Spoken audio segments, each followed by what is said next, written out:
आगे बढ़ते हुए बात करेंगे बंगाल में कुछ बूथों पर क्या दोबारा होगा मतदान। ये बहुत बड़ा प्रश्न है। पश्चिम बंगाल विधानसभा चुनाव 2026 के नतीजों से पहले एक महत्वपूर्ण घटनाक्रम सामने आया है जिसने चुनावी माहौल को और अधिक संवेदनशील बना दिया है।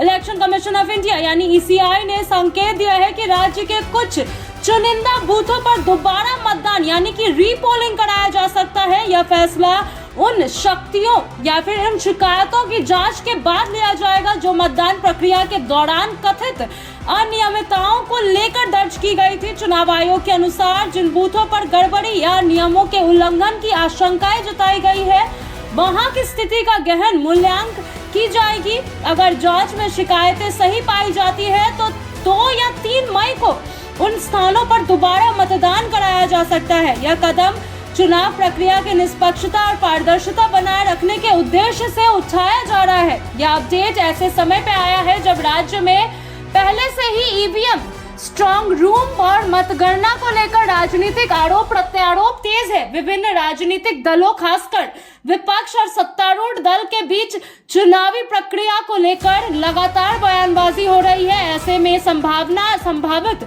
रिपोलिंग का फैसला चुनाव आयोग की सख्ती और सतर्कता को दर्शाता है। चुनाव आयोग ने यह स्पष्ट किया है कि किसी भी प्रकार की गड़बड़ी को नजरअंदाज नहीं किया जाएगा। आयोग का कहना है कि यदि कहीं भी मतदान के दौरान नियमों का उल्लंघन हुआ है तो मतदाताओं के अधिकारों से समझौता किया गया है तो वहां निष्पक्ष मतदान सुनिश्चित करने के लिए दोबारा वोटिंग कराई जाएगी। राजनीतिक विश्लेषकों का मानना है कि रिपोलिंग का निर्णय आमतौर पर तब लिया जाता है जब बूथ कैप्चरिंग, हिंसा, फर्जी मतदान या प्रशासनिक लापरवाही जैसी गंभीर शिकायतें सामने आती है।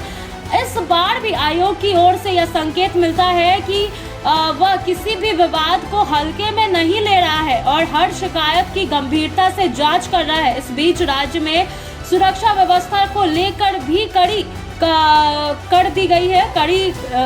कर दी गई है। मतगणना से पहले पर हर गतिविधि पर नजर रखी जा रही है। केंद्र सुरक्षा बलों और स्थानीय पुलिस की संयुक्त तैनाती के जरिए यह सुनिश्चित किया जा रहा है कि किसी भी तरह की अप्रिय घटना न हो और चुनाव प्रक्रिया शांतिपूर्ण तरीके से पूरी हो। चुनाव आयोग का यह कदम मतदाताओं के विश्वास को बनाए रखने की दिशा में एक महत्वपूर्ण माना जा रहा है। आयोग यह संदेश देना चाहता है कि लोकतांत्रिक प्रक्रिया में पारदर्शिता और निष्पक्षता सर्वोपरि है और इसके लिए आवश्यक हर कदम उठाया जाएगा। अब सबकी नजर इस बात पे टिकी है कि किन किन बूथों पर रीपोलिंग की जरूरत होगी और क्या यह प्रक्रिया चुनाव परिणामों को किसी हद तक प्रभावित करती है। 4 मई को होने वाली मतगणना से पहले यह घटनाक्रम राज्य की राजनीति में एक अहम और बड़ा मोड़ लेकर आएगा।